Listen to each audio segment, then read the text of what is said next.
Zrychlený dech, sucho v ústech, pocit celkové vyprahlosti. Výborně. To byla včera večer jízda. Kamarád měl narozeniny, tak jsme trochu slavili. Kde se tady zapíná ta klimatizace? Já se z toho vedra asi zblázním.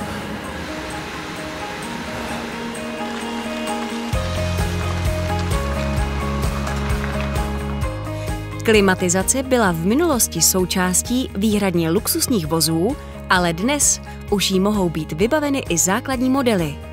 Vozy Škoda jsou dle konkrétního provedení vybaveny buď manuální nebo samočinnou klimatizací, která sama udržuje zvolenou teplotu. Klimatizace se skládá z několika vzájemně propojených komponentů. Kondenzátor ochlazuje chladivo v okruhu, vysoušecí nádobka filtruje nečistoty a absorbuje zbytkovou vlhkost, čímž zabraňuje korozi celého systému. Kompresor zajišťuje oběh chladiva v celém okruhu. Redukční ventil a výparník umožňují změnu skupenství chladiva z kapalného na plynné, čímž dojde k vytvoření chladu. Do vozu se takto ochlazený vzduch dostává přes kabinový filtr. Je-li tento filtr zanesený, nečistoty se dostávají do ventilace a následně do vašich plic. Zanesený filtr je také živnou půdou pro tvorbu plísní a bakterií, které nejsou pohromou jenom pro alergiky. Účinný interiérový filtr také zabraňuje tvorbě mastného filmu na vnitřní straně skel, čímž přispívá k udržení lepší viditelnosti a zamlžování čelního skla. Autorizované servisy Škoda používají originální filtry, které přesně pasují na své místo a jsou schopné zachytit i ty nejmenší mikročástečky špíny a prachu. Optimální variantu představují filtry s aktivní uhlíkovou vložkou, která dokonale pohlcuje i okolní pachy a smog. Škoda Auto garantuje životnost svých kabinových filtrů na 24 měsíců nebo 30 000 ujetých kilometrů.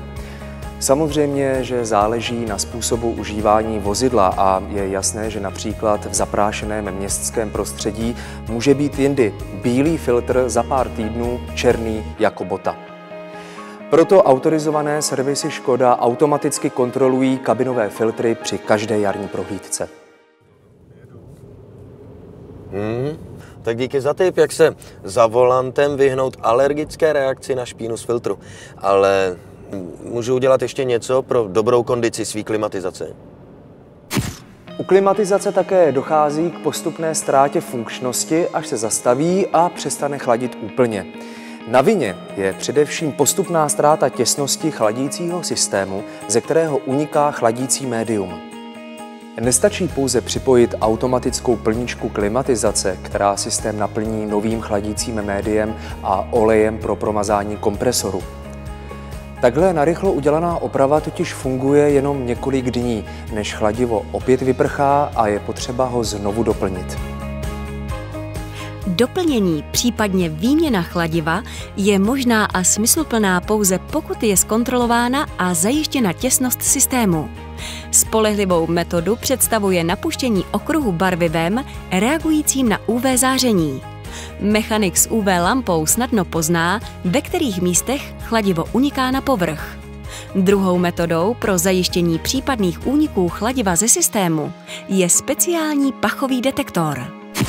Řešením pro netěsnou klimatizaci není její neustálé plnění novým médiem. Za prvé je to zbytečně drahé a za druhé hrozí vážné poškození kompresoru, protože společně s médiem uniká i olej pro jeho mazání. A také se vyplatí nenechávat puštěnou klimatizaci až do cíle vaší cesty. Když ji vypnete 1/4 hodiny před cílem, výparník se stihne vysušit a tím omezíte tvorbu koroze. A samozřejmě se vysuší i vlhkost a tím minimalizujete i tvorbu plísní. Škoda. Simply clever.